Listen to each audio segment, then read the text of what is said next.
ठरलं तर मग या मालिकेच्या पुढील भागात आपण पाहत असतो की आता सचिननी कोर्टात खरं तर अस्मितावरच आरोप केलेले असतात आणि सगळेजण कोर्टातून घरी आलेले असतात. आल्यानंतर खरं तर सचिनने आणखी एक धक्कादायक गोष्ट केलेली असते, ती म्हणजे सुभेदार फॅमिली विरुद्ध त्यांनी एक पोस्ट केलेली असते आणि त्या पोस्टद्वारे ती इथं सगळ्यांना त्रास देण्याचा प्रयत्न करत असतो.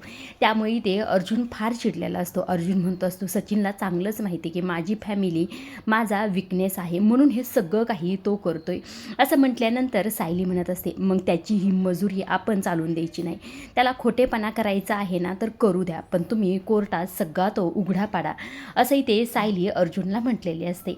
आता इथे कोर्टाचा सीन दाखवलेला आहे. सचिन अर्जुन समोर उभा असतो तेव्हा इथे अर्जुन म्हणत असतो तुमच्या आईवडिलांना अनाथ आश्रममध्ये टाकलं. त्यावर इथे सचिन म्हणत असतो हो.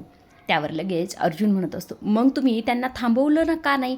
असं म्हटल्यानंतर आता सचिनला नेमकं काय बोलावं हेच कळत नसतं. तेव्हा इथे अर्जुन जज साहेबांना म्हणत असतो मिलॉर्ड, आम्ही आता अशा साक्षीदाराला बोलवणार आहेत. त्या साक्षीदाराची साक्ष खूप महत्त्वाची ठरणार आहे, असं इथे अर्जुन म्हणत असतो. आता आजच्या भागात तर साक्षीदार नाही आलेला, नेमकं साक्षीदार कोण असेल, म्हणजे सचिनचे आईवडील असतील का मेहपत किंवा नागराज, यापैकी कुणी असेल का हे पाहण्यासारखंच आहे.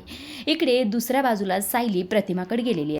प्रतिमाने इथे सायलीला छोट्या तन्वीची लहानपणीची बोबड्या आवाजातली शुभम करोतीची कॅसेट इथे सायलीला दिलेली असते आणि सायलीने ती इथे कॅसेट लावलेली असते. कॅसेट लावल्यानंतर सायली आणि प्रतिमा दोघीही ती कॅसेट ऐकत असतात, म्हणजे छोट्या तन्वीचा आवाज शुभम करोतीच्या मार्फत ऐकत असतात. तेव्हा खरं तर सायलीला बऱ्याच गोष्टी इथे आठवत असतात.